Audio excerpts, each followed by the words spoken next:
This is your ultimate stop for everything sports. The Golden State Media Concepts Sports Podcast. Should I say more? From the NFL, MLB, the NBA to MMA, it's all in here. The Golden State Media Concepts Sports Podcast.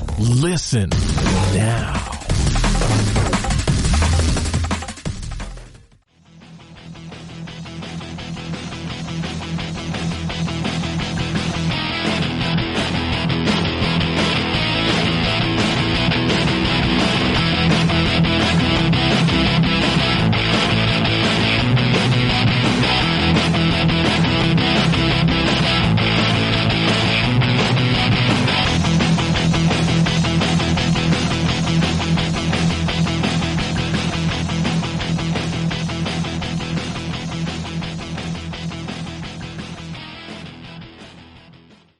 Hello, and welcome back to the GSMC Sports Podcast, brought to you by the GSMC Podcast Network. I am your host, Alex Masford. Thank you so much for tuning in to today's episode and to continue to listen to the show. We really do appreciate it. Before I start talking anything sports, I want to remind you all to subscribe to the podcast so you always get those alerts on your phone, your laptop, whatever device you're listening to this on. And again, you always get those alerts and notifications, and you always know when we're dropping a new episode here at the GSMC Sports Podcast, so you can listen to it as soon as it comes out. So again, subscribe to the podcast. We would really appreciate that, as well as giving us a 5-star review on whatever application or website you are listening to this show on. We would also greatly appreciate that. Again, a 5-star review on just whatever app or website you are listening to this show on. Also, make sure to follow us on all social media platforms as well. That's Twitter, Facebook, and Instagram. We would love to interact with you guys more on there. Talk about the show, talk about sports, whatever you guys want to talk about. Again, Twitter, Facebook, and Instagram. If you could follow us on all of those social media platforms, we'll be able to talk more, which would be really, really great. I hope wherever you are and however you may be listening, you and your family are happy and healthy in the crazy world we are currently living in. We have a fantastic show for you guys today. A little bit later on in the show, I'm going to be going through a lot of NFL storylines that happened today. Travis Kelce and George Kittle, the two top tight ends in the league, in my opinion, both got big money contract extensions to stay with their team. I'll be talking about the Kansas City Chiefs and how I believe they have the potential to be a potential dynasty in the National Football League. We're currently exiting one of the most prolific dynasties in sports, being the New England Patriots. And I'm going to talk about why I believe the Kansas City Chiefs really have a chance at being that next dynasty in the National Football League and really in sports. I'm also going to be talking about the AFC East, the Miami Dolphins and the Buffalo Bills in particular. I think the AFC East is maybe the most fascinating division in all of football this year, besides the AFC West, which has San Francisco, Seattle, and Arizona, which I've talked about at lengths. But I want to talk about the Patriots, Bills, Jets, and Dolphins, because who is actually going to win that division? I don't feel super confident in Buffalo being the betting favorite, so that will be interesting. And speaking of Buffalo, I'm also going to be breaking down each game on their schedule during that segment as well, just like I've been doing for all those other teams, the Cowboys, the Buccaneers, the Cardinals, the Browns. We're going to be doing the Buffalo Bills next. We're going to be doing a game-by-game breakdown of them, so make sure you want to stick around for that as well as we're going to talk about a lot of NBA teams, which is what we're going to start off with right now. And we're starting off with the Portland Trail Blazers, in particular, Damian freaking Lillard. Damian Lillard might be the most underappreciated athlete in sports right now. Forget basketball player, forget point guard, forget shooter, forget basketball player.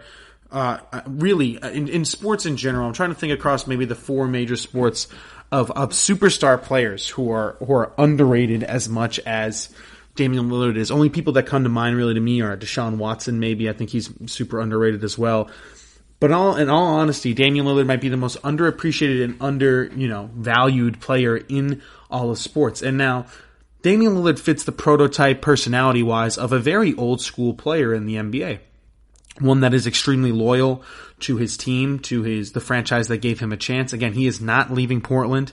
I don't think he'll ever leave Portland. And despite having a down year this year, the Portland Trail Blazers, he has carried them all the way back up to now they are the 8th seed in the Western Conference where it stands today with just a couple more seeding games left. So they went from, I believe, 10th or 11th heading into the bubble. They have now bounced Memphis. They have, bounced, the Pelicans, the San Antonio Spurs. They are now in position at that 8th seed where they only have to beat a team once in a playing game to to get that first round series against the Los Angeles Lakers. And let's be real.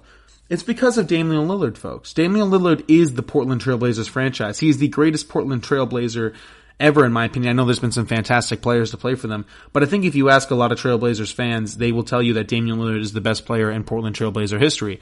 Now, again, he has a very, old school personality where he's very, aggressive, physical type guy, demanding respect, and, his mentality, this alpha dog. And he's also, extremely loyal to the Portland Trailblazers, as we've seen guys who have, really, when you look at all-time greats, a lot of them have been with one team their entire career. The only one that really comes to mind is Kareem Abdul-Jabbar, who obviously played for the Bucks, and the Lakers, Shaquille O'Neal, who played for a bunch of teams, LeBron James as well.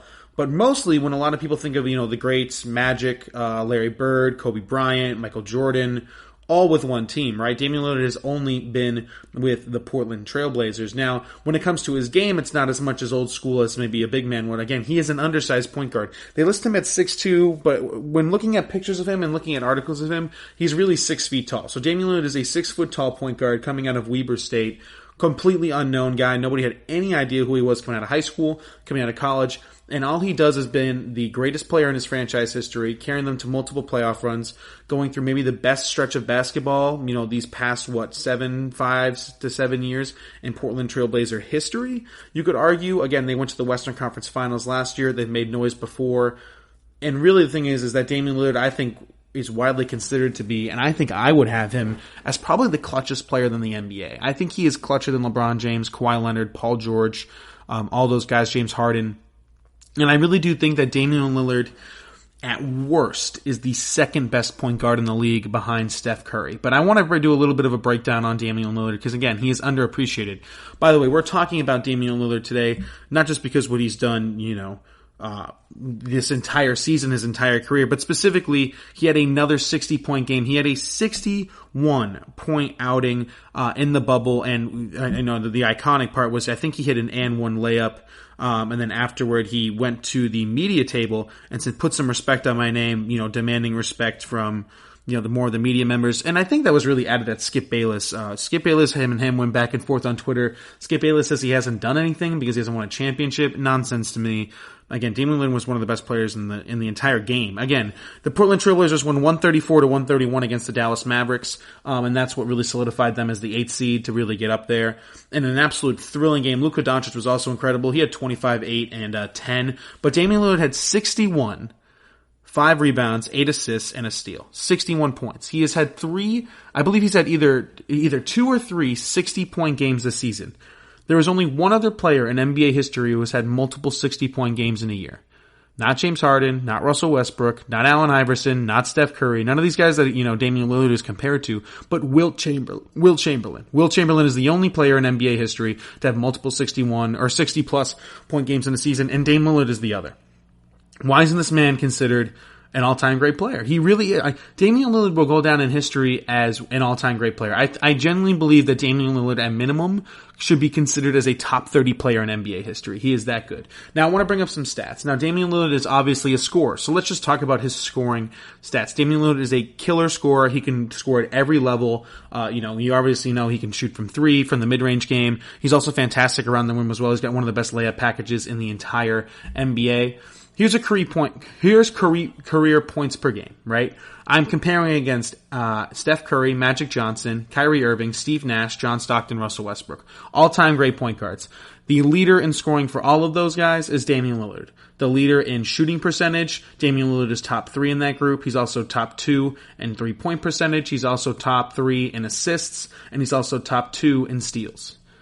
Out of all those 6 players. And it seems that the comparison that everybody wants to continue to make for Damian Lillard is against Russell Westbrook. Because again, him and Russell Westbrook have maybe one of the most underlining, if you're not the biggest basketball fan in the world, you might not know this, but Russell Westbrook and Damian Lillard actually have a lot of beef. They've gone back and forth before, and multiple times in the playoffs have they gone at it, have they gone physical, and it seems that Damian Lillard has always sort of, knocked out Russell Westbrook. Obviously, the iconic shot last year, which was pretty much from the freaking logo, where Damian Lillard sent Paul George, Oklahoma City Thunder, and Russell Westbrook packing home, and obviously did that wave off, which is one of the coolest shots in all of sports.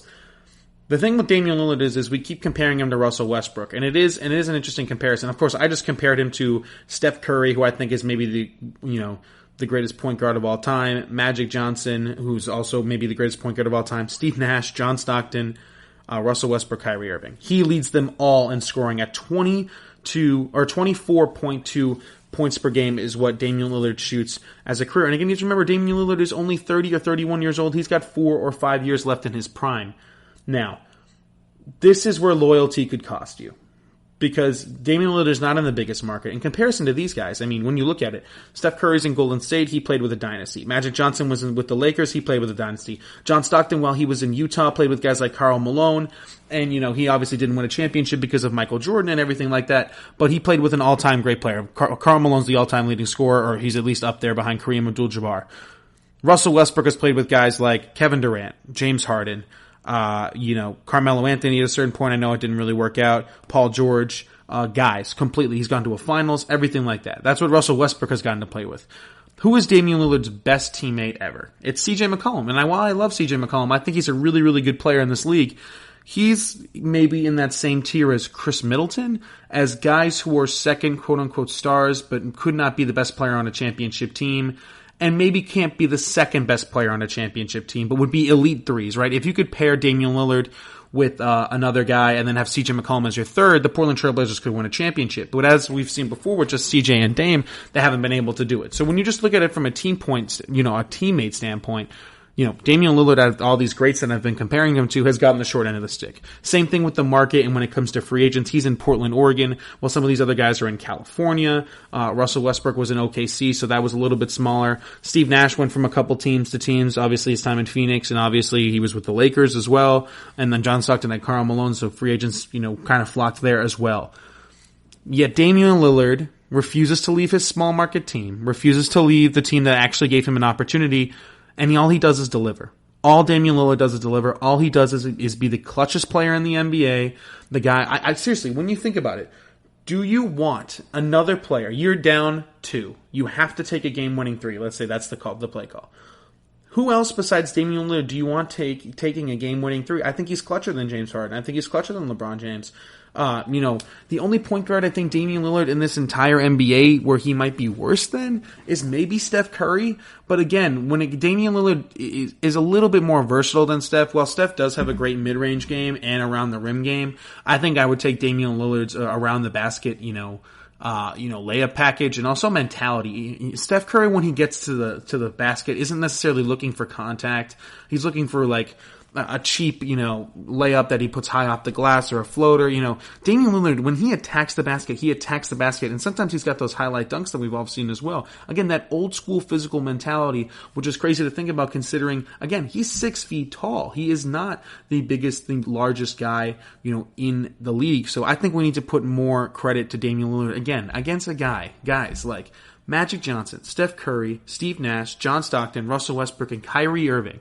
So some guys that he's compared to during the league and some all-time greats. He leads them all in points per game, and his stats actually mirror a lot of Allen Iverson, which is the player I would compare him to his game. He plays a lot like Allen Iverson. Again, I think he's a better shooter than AI, and AI was probably a better around the rim game type guy. But again, old school versus new school, that's a player that I compare him to. And again, it's really, really interesting to see. Now, as for some other NBA teams that have been absolutely killing it, there's a lot of them. There's a lot of teams, and one quick report that's coming out of the Western Conference playoffs, and I'll talk about this for the next few minutes or so. So the Pelicans officially got eliminated, and I said it, right after they got eliminated, I went on the show, and I said, I think it would be a smart move to kind of rebuild this roster in the image of Zion Williamson, which may mean letting go of Brandon Ingram, who's the small forward who's obviously up for most improved player. Do not get me wrong. Brandon Ingram is a fantastic player. I think he is an all-star capable wing player. I think his ceiling to me is higher than a lot of players in this league. It might be up there with the highest in the league when it comes to young talent and young players.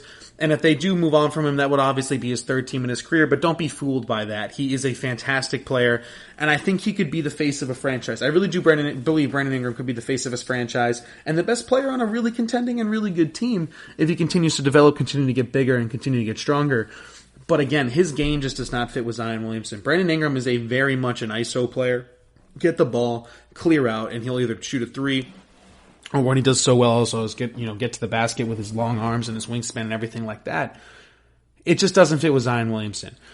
What Zion Williamson really fits with is you need to give the ball to Zion Williamson, either let him take up the ball or give him the ball, on the low block in a post-up situation, and have shooters all around him, guys constantly moving, guys constantly setting picks for each other.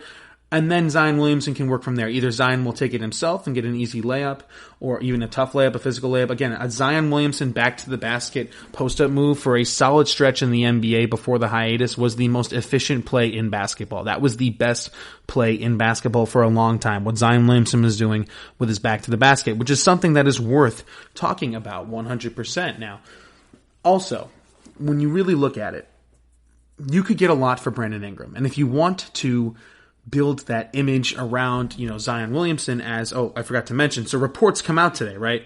This is why I'm talking about this in the first place. Reports are coming out from, I believe, The Athletic, or Sam Amick, I'm sorry. I think he is with The Athletic. League insiders expect the Pelicans to make significant roster adjustments for next season after their poor play in Orlando, which could also be revolving around Brandon Ingram and Lonzo Ball. Lonzo Ball had a terrible bubble. Again, it's always so tough to have the Lonzo Ball conversation because his stats never look great, and his shooting stats didn't look great either. But what Lonzo Ball does with the ball in his hands, and what he's doing just from a passing standpoint and from a defensive standpoint is elite type stuff. Now, in my opinion, would I move off of Lonzo Ball, as some reports are suggesting that the New Orleans Pelicans could be, moving off of Lonzo and Brandon Ingram? I would actually keep Lonzo Ball. Even though he's not maybe the most consistent three-point shooter, and that's what you really need, or really a free throw shooter from a point guard.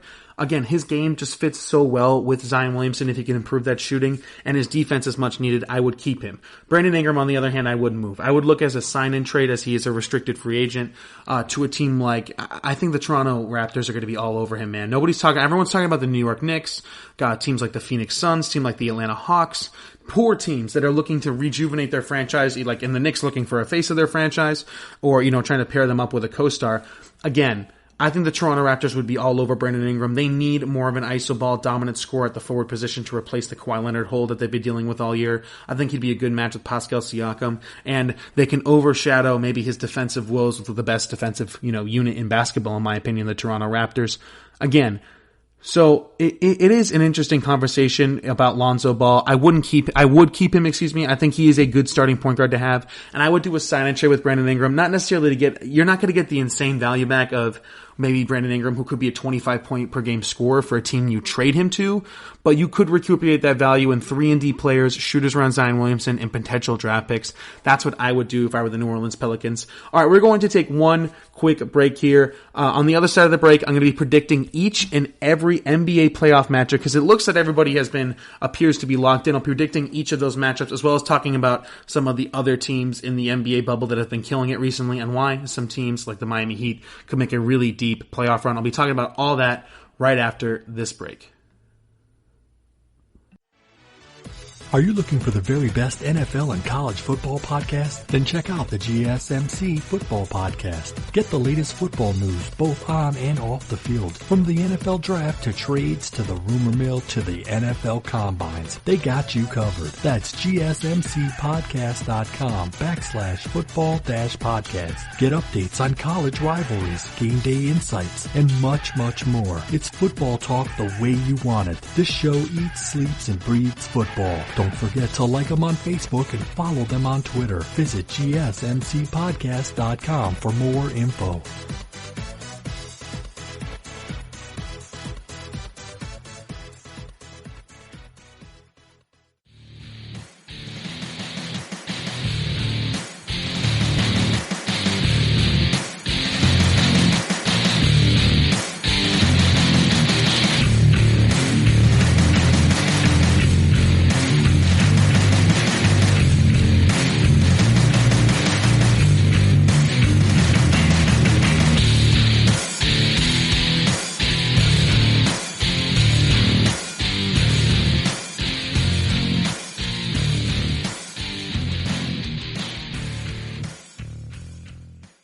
All right, and we are back here at the GSMC Sports Podcast, brought to you by the GSMC Podcast Network. Again, I am Alex Masford. Thank you so much for tuning in to today's show and to continue listening to all of our shows here at the GSMC Podcast Network. We really do appreciate it. I just finished talking about Dame Lillard, who I believe he might actually be the most underrated and most underappreciated athlete in sports right now, specifically professionally at least. I can't think of guys in the NFL or who are, undervalued like he is as much as Damian Lillard is. I certainly can't think of a guy in the NBA that's undervalued as much as Damian Lillard is.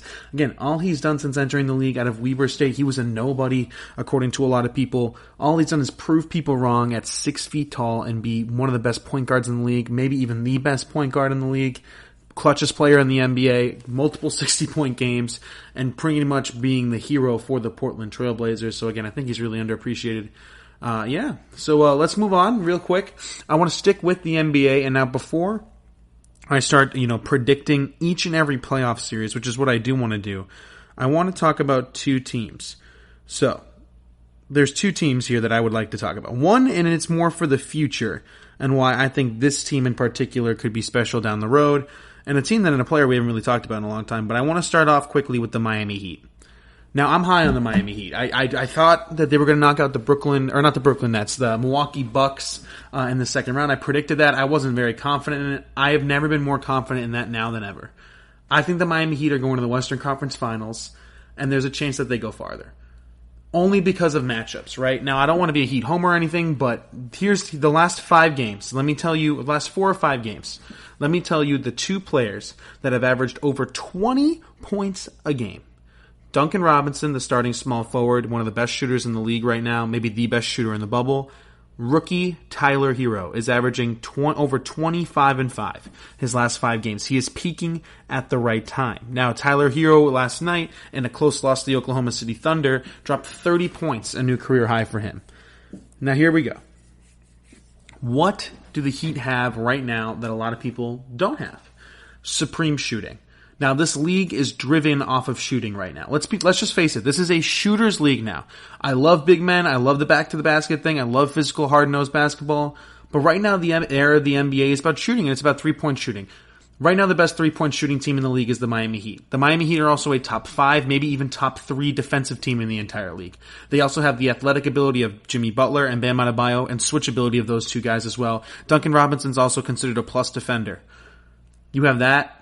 The best shooting. Again, they lead the NBA in three-point percentage. I'm pretty sure they have the best shooter in the bubble in Duncan Robinson. And Tyler Hero is peaking at the right time, just adding another dimension to this team.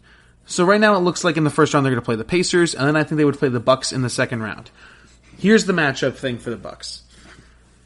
The Bucks have Giannis. Now, who is going to guard Giannis on the other end for the Miami Heat? It's going to be Bam Adebayo. And Bam Adebayo, as Zach Lowe really had an awesome piece for The Ringer, how he talked about, was that Bam Adebayo is the closest thing you have to a Giannis stopper in the NBA. A guy who is big enough, who is strong enough, who is athletic enough, who's mentally tough enough, and is overall good enough footwork-wise, athleticism, to keep up with Bam Adebayo, or to keep up with Giannis Antetokounmpo on the offensive end. Now, I've talked about this stat before, but I'll find it again. No one held Giannis to a lower, just percentage overall than Bam Adebayo did. Again, Bam Adebayo is is very much the only player who's held him under 40. Yeah, here it is. So Bam Adebayo is the only player in the NBA right now, with a minimum of, minimum I think of 35 possessions guarded against Giannis, to hold Giannis under 40% from the field. Again, he's held him to about 35, 36. So you have Bam Adebayo guarding Giannis Antetokounmpo. You have Jimmy Butler also probably switching a little bit, maybe even some Jay Crowder, who I forgot to mention. He's an incredible defender. Jay Crowder right now, by the way, is shooting almost 46% from 3. He was shooting 29.3% for the Memphis Grizzlies. Now, before the trade, and now after the trade, here in Miami, he is shooting 46% from 3, and he is maybe one of the best 3-and-D guys now in the league if he keeps that thing up. And we keep talking about how that was, the Andre Iguodala trade, right? It's really the Jay Crowder trade. Don't get me wrong, Andre Iguodala has been a fantastic player for the Miami Heat as well, but, again, Jay Crowder is maybe the first or second, probably no. He's the third best defender on the team, but he's still an elite defender from the perimeter. He can switch around with everybody, and he's shooting 46% from 3, man. Absolutely ridiculous stuff. Again, Now, against Chris Middleton, you have guys like Jimmy Butler and Jay Crowder to lock him up. And against a guy like Eric Bledsoe, again, Jimmy Butler could potentially swing over to him if Jay Crowder has Chris Middleton. Or again, Duncan Robinson is considered a plus defender in the NBA. He could guard a guy like Eric Bledsoe. And when we're talking about depth, I don't know what the depth level is for the Milwaukee Bucks once you go into their bench. Guys like Dante DiVincenzo start to come up. Kyle Korver, if he even gets any minutes anymore. Guys that I don't trust in a big playoff moment, in a big playoff series. Again, I think the Milwaukee Bucks are a very top-heavy team, and they rely a lot on Giannis. So again, now switch over to the Miami Heat. Where are the Miami Heat coming off their bench? The only people coming off the Heat for them is Goran Dragic, who is a 16, 17 point per game scorer and has the ability to get into the 20s, considering he has an average of of almost 20 points a game, right? For his career in Phoenix and also with Miami. He's an absolutely incredible scorer, and he's their point guard coming off the bench. And you have Tyler Hero also coming off the bench, who, like I said before, in his last 5 games has been averaging 25 and 5 and just came off the best performance of his entire life with a 30-point game. This is the type of stuff we need to start talking about, folks. This is the type of stuff. The shooting that they have. If all of the Heat shooters are rolling, right? Who's going to stop them? Who's going to stop this offense? It's just the only team that comes to mind is the Clippers, seriously. And again, I'm not predicting that the Heat are going to go to the finals or anything, but I think they're going to beat the Bucks in the second round. Again, the matchups just make too much sense. They are the only team, in my opinion, that matches up well and favorably against the Milwaukee Bucks. Not to mention they're 2-1 in this series already with them, and they lost a close game, or it was close for the most part, and then obviously it kind of tailed off at the end. And the one time the Bucks and the Heat played each other in the bubble, and that was without Jimmy Butler. And Bam Adebayo got in foul trouble. Now in a 7-game series with Eric Spoelstra as your coach, again, all that shooting. Hero, Duncan Robinson, Goran Dragic, Jay Crowder shooting 46% from 3. On top of that, you have incredible defending from Bam Adebayo, Jimmy Butler, Jay Crowder. You also throw in there as well guys coming off the bench like Derrick Jones Jr. As well. Kelly Olynyk, who's been shooting the lights out of the ball in the bubble, and he's coming off the bench as well. This Heat team is to be reckoned with. And talking to some people, there's some sources coming out saying that they really do believe they can come out of the Eastern Conference. They are that confident, and they really do believe that they can do that. And I'm not going to throw it out the window. I'm just not going to throw it out the window. I think there's a legitimate chance. I want to pivot now. Let's talk about this. To the Kevin Durant and the Brooklyn Nets. They are a fascinating team to me. So, I've talked about Kevin Durant a little bit on this show, of how I believe Kevin Durant is maybe the most unguardable player of all time. And a lot of people consider maybe Zion Williamson or Giannis to be this version, this generation's version of Shaquille O'Neal. But I think it's actually Kevin Durant, and I'll tell you why. Shaquille O'Neal, when he was with all of his teams and really in his prime, was considered the most immovable, unguardable force in the entire National Basketball Association, right? Now, I understand that Kevin Durant plays a different position, has a different body type, different skill set, completely different statistics than Shaquille O'Neal. But doesn't that still reign the case for when Kevin Durant is healthy and he's playing? He's the most unguardable force pretty much in the NBA. He is uber athletic. He's incredible defensively. He's, incredible with his footwork, incredible basketball IQ, one of the best shooters in the league. Not to mention that he's pretty much 6'11", 7 feet tall, and he doesn't play the center position. He can move with the ball. He can play with the ball in his hands. He can play off ball. We've talked about Kevin Durant, and I think he's an all-time great, and I think he's getting not enough credit as much as he deserves for that Golden State dynasty. I don't think Golden State's a dynasty without Kevin Durant. Let's just face it, they're not. And I know that Golden State was always considered to be Steph Curry's team, right? And I know it should be considered to be Steph Curry's team. He is the face of that franchise, right? It is Steph Curry. The Golden State Warriors are Steph Curry, and I know it's not Kevin Durant. But Kevin Durant was still the best player on those teams. He is the reason why they were a dynasty. And despite the fact, right, so if you take back to the finals last year, there was pretty much, no Clay, I think Steph was injured for a part of it as well. Kevin Durant, just nobody was playing for Golden State, and of course the Raptors won. If just Kevin Durant was playing, if you just got Kevin Durant back for Golden State, right, if Kevin Durant did not get hurt, if he didn't tear his Achilles, Golden State still wins that finals. They still win that finals. So I don't care if Steph is potentially hurt. I don't remember if he was hurt during that series. I know Clay was hurt and he didn't play. And I know DeMarcus Cousins was hurt and he didn't play. If you just get Kevin Durant back, if he didn't tear his Achilles on that play, I think the Golden State Warriors would be another NBA championship, putting them at 4 or 5. I think it would be Kevin Durant's third, right? Yeah, no, I think they won 2 in a row. They were looking to get 3 in a row and they didn't get it. I really do believe that. Now, people have asked me, what do I think about Kevin Durant's decision to go to the Brooklyn Nets? It's an interesting one. I understand people's argument on why he shouldn't have left because, again, he was on the best play. He was the best player on the best team in the league. And maybe the greatest team ever. He was the best player on maybe the greatest team ever. Constantly winning championships. And if Golden State had stayed together after this year, after they got over their injuries, next season they would be title favorites and they would 100% win the title yet again. But you have to understand where Kevin Durant's coming from. Golden State was never his team. And I understand people are like, oh, well, Kevin Durant's soft. He just, he goes on the media and he goes on social media and he interacts too much with Twitter and blah, blah, blah. That's what athletes do nowadays. Kevin Durant's not the only athlete to do that. And at the end of the day, Kevin Durant has reached the phase. He's the same thing. This is what happened with LeBron James. LeBron James has done this, folks. He has done exactly what Kevin Durant is doing. LeBron James was in Cleveland. It wasn't working out. They were not winning. Kevin Durant was in Oklahoma City. And despite him, getting to a finals and getting to multiple Western Conference finals, at the end of the day, he didn't win a championship. So just like LeBron, he wasn't winning. He then goes to a super team, and he's the best player on that super team, a team that was already good before him. The Miami Heat were a good team before LeBron James. They were. And even if they didn't get LeBron, they were still getting Chris Bosh. So they would have been a good team without LeBron James. Golden State, maybe the Golden State Warriors were a better team than the Miami Heat were before LeBron James came. Again, there's a little bit of disparity.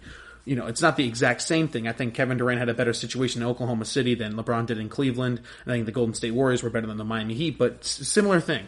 Wasn't working out, then he needs to go to a super team, and he was the best player on the super team on a potential dynasty. LeBron with the Heat, and then KD with the Golden State Warriors. What did LeBron do? After he got his championships, he went back to his legacy. LeBron wanted to clean his legacy up, which was what? Go win in his hometown of Cleveland, which he did, and now LeBron is in that fourth and final stage, which is pretty much, boosting the brand, getting as much statistics and championships as you can, so he left Cleveland again and went to, the Los Angeles Lakers. Kevin Durant is at that third stage. He's trying to boost his legacy. He went from not winning. He went from stage one, prove how good I am and try to win a championship. Okay, I can't win a championship. Phase two, go win your championships. Phase three, have a fantastic legacy. Go win with another team potentially, just like LeBron James did. And stage four is the brand and everything like that. So Kevin Durant is in stage three. He's going to go try and win with the Brooklyn Nets. And I understand, Kyrie Irving gets a ton of heat from being, a lot of people consider him to be like weird or out there or things like that. But in my opinion, Kyrie Irving, when healthy and when he's actually playing, is still one of the top 5 point guards in the entire league. He's still an incredible player. And I think him and Kevin Durant's games will work because Kevin Durant and them are close friends. And I understand that there have been multiple times where games don't work, right? But if the guys are best friends off the court, the game's going to work. Dwayne Wade and LeBron James' game really shouldn't have worked. They're both slashing, physical guards/forwards. They made it work because of how good friends they were off the court. It's going to happen the same thing with KD and Kyrie on the Nets. I think that this team could be the best team in the East next year. Now, here's some things I would do. First of all, they're going to hire Ty Lue as their head coach. I can almost guarantee you that. They're probably going to hire Tyronn Lue, who's the lead assistant of the Clippers right now. He obviously coached the Cleveland Cavaliers when LeBron and Kyrie were there as well. They're going to bring him in. He's going to be the new coach of the Brooklyn Nets after the bubble starts. They have a fantastic player on their team already, Spencer Dinwiddie. He is maybe the most interesting trade piece in the entire NBA because he is good enough to headline a trade package going to a team that, might be moving on from a top player. A Bradley Beal, a Donovan Mitchell, Victor Oladipo comes to mind as well. Zach LaVine. Those 4 guys, I think Brooklyn will go heavily after. Heavily. And they're not going to be the only horse in the race. The Miami Heat are going to be going after guys. I think the Denver Nuggets will be. I think the Knicks. I think the Bulls could potentially do it, even though they're probably moving off Zach LaVine. I digress, but they're not going to be the only horse in the race when it's going after some of these guys who might be on the trade block. But it is a really appealing spot. And again, they have Spencer Dinwiddie, who I think could potentially be the best player in any trade package offered to Bradley Beal, just pure player. The only other guy I could think of is maybe if the Heat decided to offer up Tyler Hero because of how good his potential is, maybe. But Spencer Dinwiddie is a fantastic, consistent 20-point per game scorer who could carry the load for your team if you're going through a rebuild and would be a great guy to have in the locker room. Again, next year, if they could get somebody, if they could cash in Spencer Dinwiddie for a guy like Oladipo, Zach LaVine, Donovan Mitchell, or Bradley Beal, I think the Brooklyn Nets are going to be maybe the best team in the East, next year. And Kevin Durant next year, believe this, folks, the Slim Reaper is going to remind everybody how good of a player he is. I know he's coming back from a torn Achilles, but his game isn't just based off athleticism. Again, he can shoot from anywhere on the floor. Kevin Durant will remind everybody next year how good of a player he is. And I don't care how weird Kyrie is, or they need a new head coach, or if they're trading Spencer Dinwiddie, Watch out for the Brooklyn Nets next season. They're going to be maybe the top team in the Eastern Conference.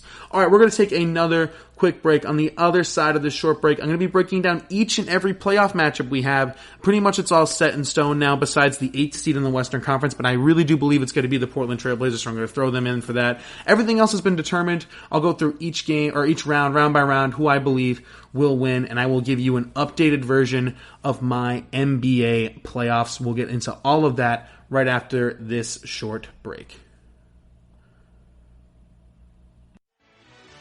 Check out the show that's built on the MMA. From the UFC to Extreme Cage Fighting, they got the fights covered. Check out the GSMC MMA podcast. Get the latest news on past or upcoming fights. Join us as we talk to and about some of the biggest names in the MMA, past, present, and future. When it's the fight game, there's just one show to check out. GSMCpodcast.com/MMA-podcast. Don't forget to like them on Facebook and follow them on Twitter. Visit GSMCpodcast.com for more info.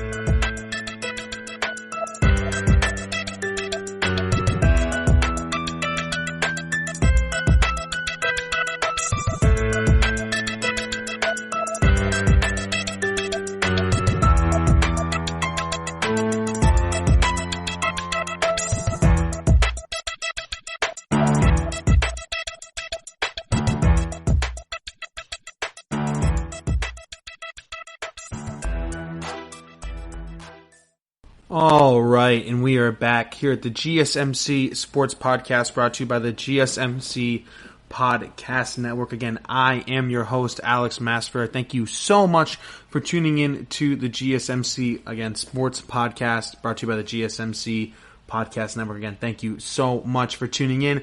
I just finished talking about some two NBA teams. One, I believe, will make a big splash, really, this playoffs. I think the Miami Heat are going to go on a roll. I think they're going to have a deep playoff run. Again, their shooting, their defensive versatility, it's just some things that a lot of teams in the league cannot match, including teams like the Milwaukee Bucks. If the Miami Heat shooters can continue to shoot this, again, 45% from three from Jay Crowder, 45% from three from Tyler Hero and Duncan Robinson, if they can continue to do this and lead the NBA average in three-point percentage, this team will be hard to stop. It just will, just based off pure shooting alone and how good their defense is. Not to mention, Jimmy Butler's going to get his 20 to 22, maybe even 25 points a game during the playoffs as well. Bam Adebayo, too. I think they're just going to make a really deep playoff run. And, of course, the Brooklyn Nets. I finished talking about them as well in the last segment. I think Kevin Durant, man's going to just reestablish himself as a top 5, top 3, top 2, maybe even best player in the NBA again next season. I know the Achilles injury sucks.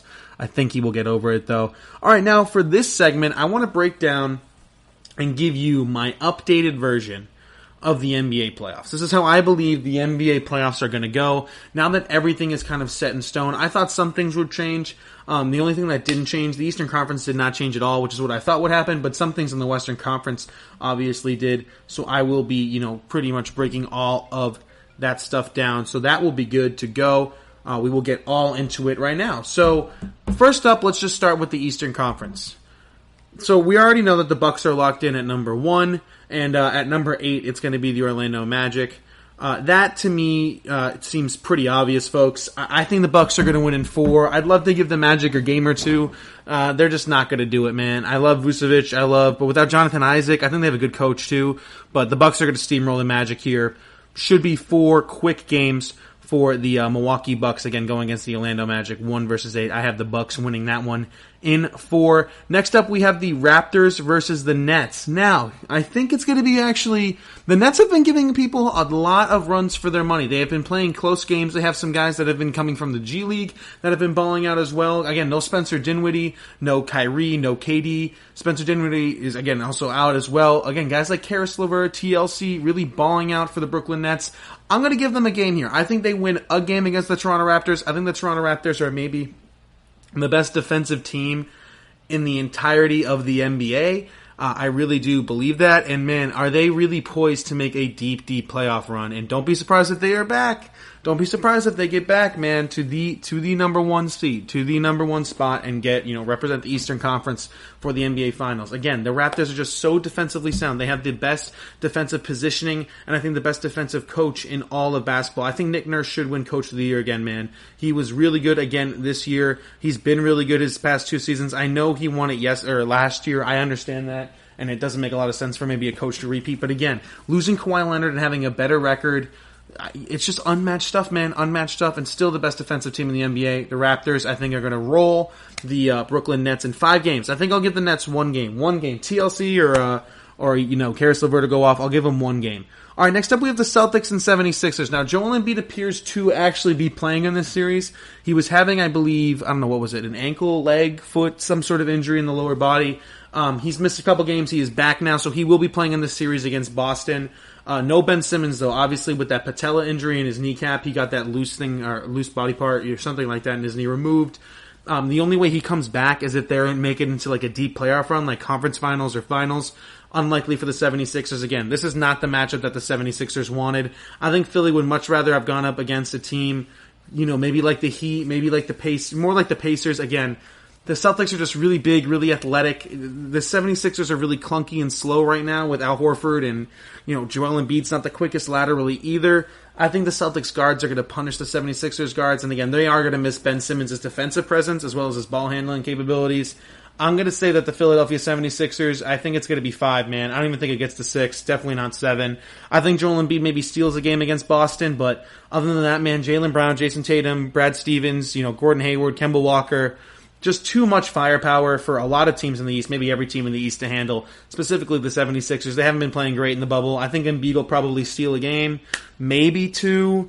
Again, he would have to have one of those, those like 40 and 20 games that he's had. He's had them in the bubble, so who knows? I think he might steal 1 game, but nothing more than that, man. Nothing more than that. I have the 76ers losing the first round in probably 5 to the Boston Celtics, and you know what that means, folks.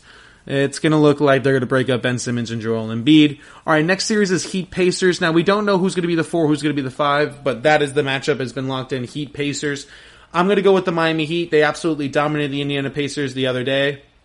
Jimmy Butler absolutely shut, TJ Warren down. They play again this Friday, again for that final seeding game.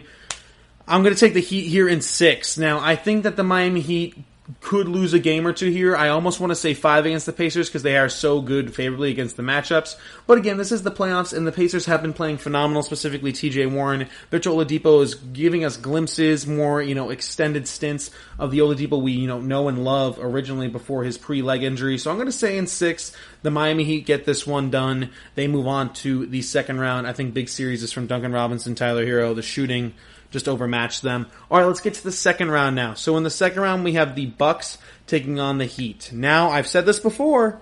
I'm going to predict it again. The Heat are going to beat the Bucks in 7. Now, this is not... The Heat absolutely cannot overpower the Bucks. But hear me out, folks.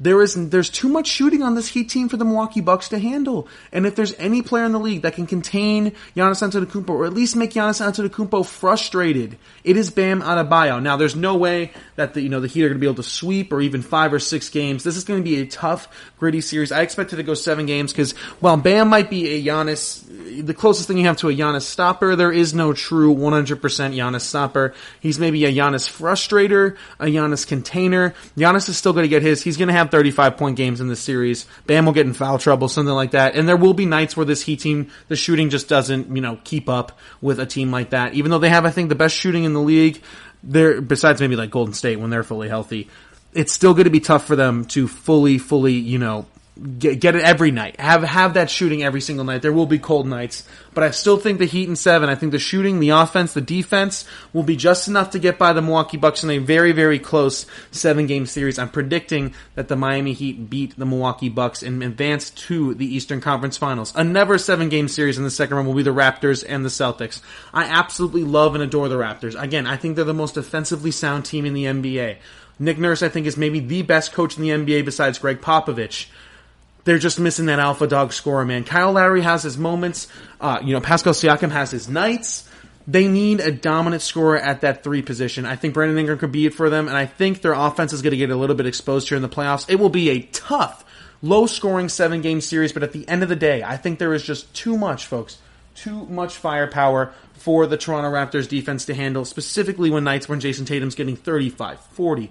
Kemba gets into the high 20s, maybe even low 30s. Jaylen Brown has 30-point nights. Folks, it's just going to be a little bit too much for the Toronto Raptors to handle, and I think that their offense will get exposed a little bit, which means it'll be Celtics Heat in the Eastern Conference Finals, the 3-4 matchup. I am going to give this one to the Celtics. Again, I'm very high on the Miami Heat. I love their defense. I love their, everything about them, their shooting, everything like that. But the Celtics do have a 2-1 series win versus them already this year, and they have been the team that has been able to consistently score on the Miami Heat. Again, very athletic wings, very athletic guards that the Celtics have. They will be in the NBA Finals, in my opinion. Now let's go to the West. So I know right now it's still undecided. Technically the Suns could still be the 8th seed, but it's looking like it's going to be Trailblazers versus Grizzlies in the play-in round if the Trailblazers win tonight, if they win tonight.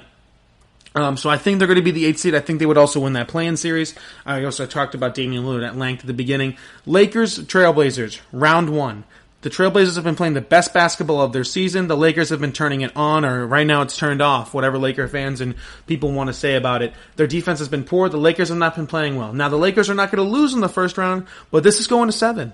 This is going to 7 games. Damian Lillard will make this series go to 7 games again. The Trailblazers are playing at their absolute best right now, while the Lakers are pretty much playing at their absolute worst. I understand that LeBron can turn it off and on, and maybe Anthony Davis can, but these other guys who are turning it off, can Kyle Kuzma really flip it on? Can, KCP, Deion Waiters turn it on? Is it even off for them? Are they just playing poorly?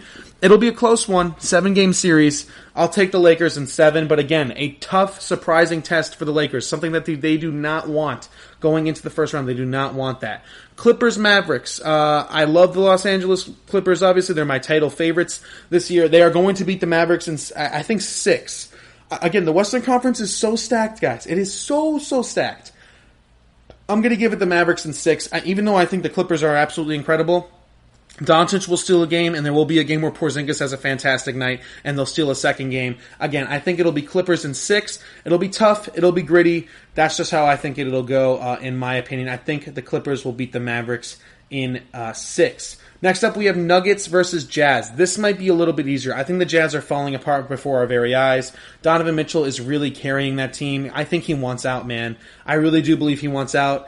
I think he'll be traded to a team next offseason. I think he's done playing with Rudy Gobert, done playing in Utah. I think this is going to be the final nail in the coffin. I have Nuggets in 5, probably closer to 6, though. 5 or 6, I think the Nuggets will beat the Jazz, just because Donovan Mitchell plays his heart out, but I think the Nuggets will be too much for them to handle. It'll be a surprise easy series for the Denver Nuggets, again, 5 or 6 games.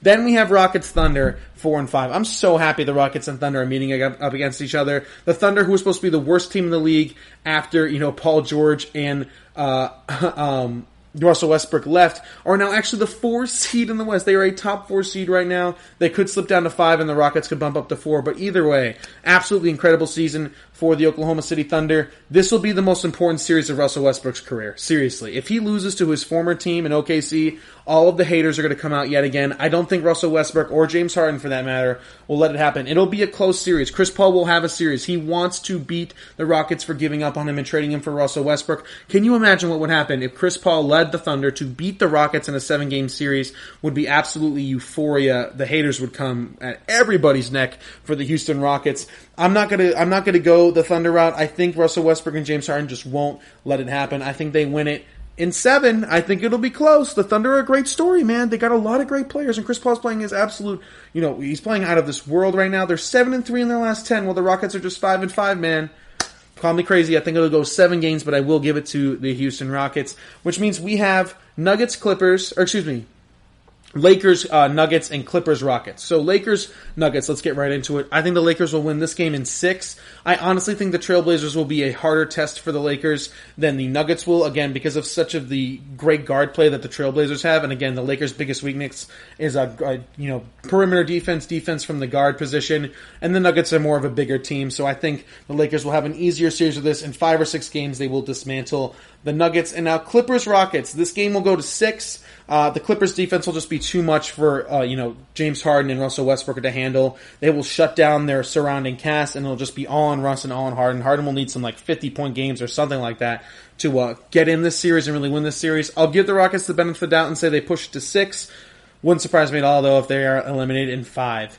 It'll be a good season for the Rockets, though. I think that'll be good enough for them. Again, losing to the Clippers isn't something to be ashamed about. Clippers are the best team in the league, in my opinion. Which leads us to the Western Conference Finals. Clippers, Lakers, you already know how I stand on this. It's going to be the Clippers in 6. I don't even think it goes to 7. For the matchups for the Clippers against the Lakers, it is way too much for the Lakers to handle. Who is guarding Lou Williams? Who is guarding Montrezl Harrell? Who is going to guard Paul George? Who is going to guard Kawhi? LeBron will guard Kawhi, but who's guarding Paul George at the guard position, right? Just too much for them to handle. This is the Clippers' year. I really do believe they'll be going to the finals. 6 games, they will dismantle the Lakers, and the Lakers will once again go into the offseason looking to rebuild this roster around LeBron James and Anthony Davis, which leads us to the finals of Clippers-Celtics. This is how I think it'll go. I think the Clippers will win in 5 or 6. I think the Clippers' defense is just a little too much to handle for the Celtics' offense. Again, still a lot of inexperienced guys on that Celtics offense, and the Clippers actually have the athletic ability and the defense to guard some of their uber-athletic, really, really good players. So I think the Clippers will be the NBA champions this year. That's me breaking down each and every series. All right, that's going to do it for this segment. We're going to do one more break. On the other side of it, I'm going to be giving you some NFL news recap, and we'll also be breaking down the Buffalo Bills schedule if we have time. I'm not sure if we'll have time for that, but we'll at least be talking about the AFC East and also some other guys that we will be talking about, some big NFL news. Some guys got some extensions today. We'll get into all that right after this break. Are you looking for help for your fantasy football team? Check out the GSMC Fantasy Football Podcast. Get today's best advice on who to start, who to sit, even who you should draft. From sleeper picks to red-hot lineups, they got it all covered for you. That's GSMCpodcast.com/fantasy-football-podcast. We'll cover traditional leagues, dynasty, PPR, even IDP leagues. When you need fantasy help, there's just one show to hit up. Don't forget to like them on Facebook and follow them on Twitter. Visit GSMCpodcast.com for more info.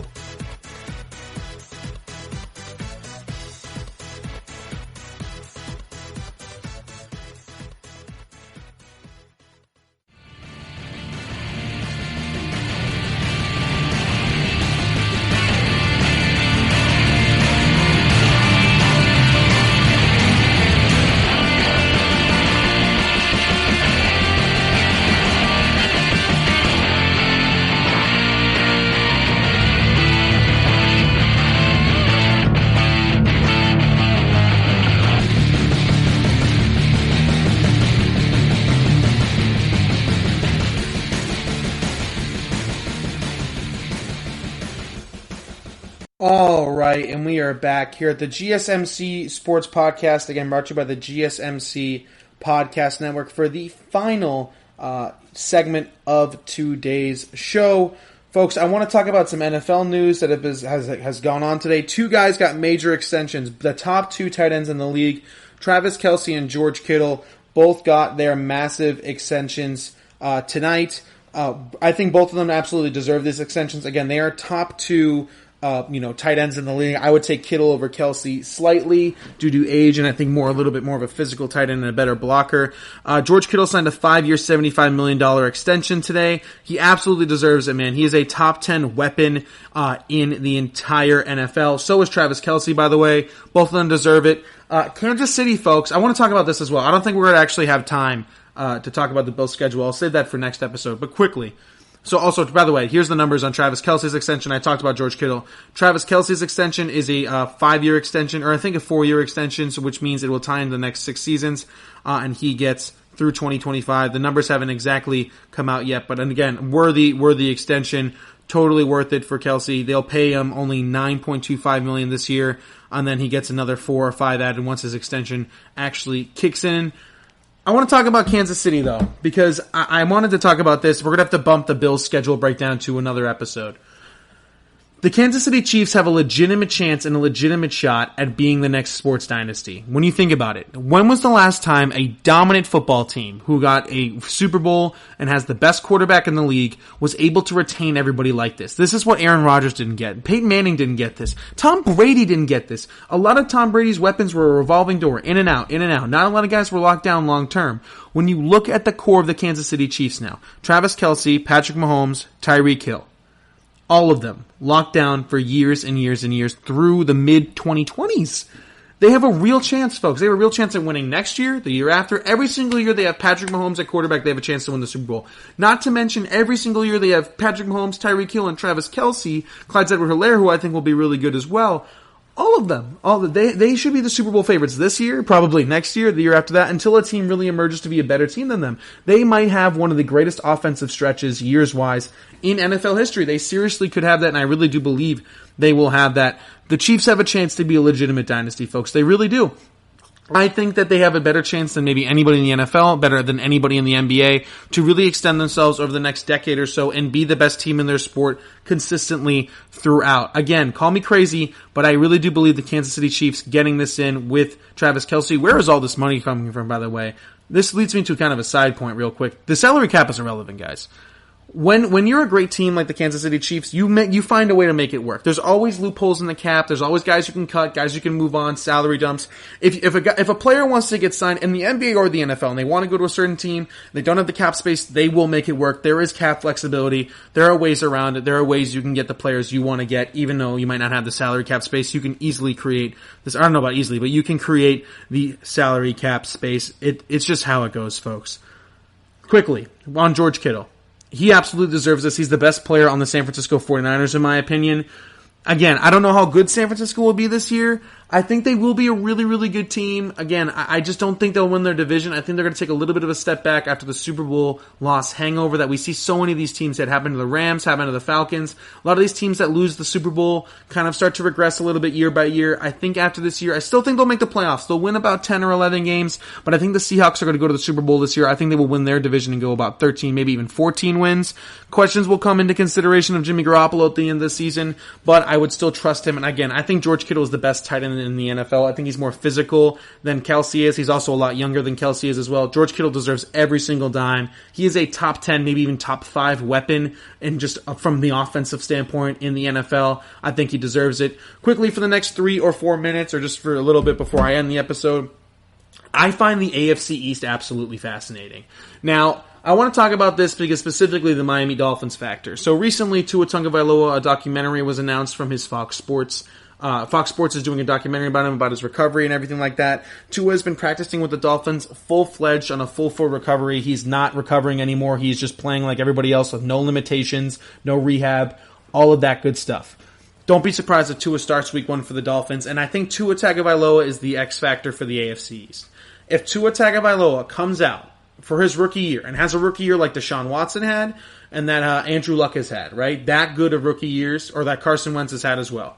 The Miami Dolphins will win this division. They have improved in every single area of their football team. The big question is their quarterback. You cannot win a division with Ryan Fitzpatrick, in my opinion. I think the Dolphins will be a 7 or 8 win team with Ryan Fitzpatrick starting a majority of the season. And I do think the Bills will win the division at 9 or 10 wins. But with Tua Tagovailoa at the helm, if he starts week 1 and he has those Andrew Luck rookie years, those Peyton Manning, not Peyton Manning, Andrew Luck, or Carson Wentz, guys who have taken their teams to the playoffs, Deshaun Watson as well, their first year of their rookie year. If Tua Tagovailoa can have that much of an impact on the Miami Dolphins, they will win the division, they will win 10 or 11 games, and they will get into the playoffs.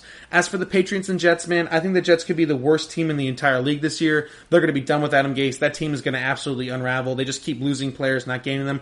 As for the Patriots, this is going to be that 1-year rebuild they're going to have. They're going to go into next offseason, ton of cap, ton of picks, and they will get it right. Maybe even get Trevor Lawrence. Who knows how bad the Patriots will be. I have them going 6 wins. But again, I have the Dolphins at 7 or 8 right now. But if Tua Tagovailoa can be that X factor, man, he's got the swagger, he's got the ability, he's got the leadership ability. If the Dolphins give him the keys early, doesn't have to be necessarily week 1, but early, week 3, week 5, that range. And there's enough time for Tua to maybe get some wins that Ryan Fitzpatrick wouldn't have gotten. Don't be surprised if the Dolphins make a heavy push for this division and specifically the playoffs as well. Again, I find the AFC East fascinating. We just ran out of time, so unfortunately I'm going to have to break down the Buffalo Bills schedule on a different episode, probably my next one. But I want to thank you all for watching, again, to this episode of the GSMC Sports Podcast, brought to you by the GSMC Podcast Network. I am your host, Alex Masfer. Again, thank you so much for watching this episode. Don't forget to subscribe to the podcast, leave us a 5-star review, and follow us on all social media platforms, Twitter, Facebook, and Instagram. We would love to interact with all of you guys on there as well. Again, thank you so much for tuning in, and I will see you all in the next episode. You've been listening to the Golden State Media Concepts Sports Podcast, part of the Golden State Media Concepts Podcast Network. You can find this show and others like it at www.gsmcpodcast.com. Download our podcast on iTunes, Stitcher, SoundCloud, and Google Play. Just type in GSMC to find all the shows from the Golden State Media Concepts Podcast Network. From movies to music, from sports to entertainment, and even weird news. You can also follow us on Twitter and on Facebook. Thank you, and we hope you have enjoyed today's program.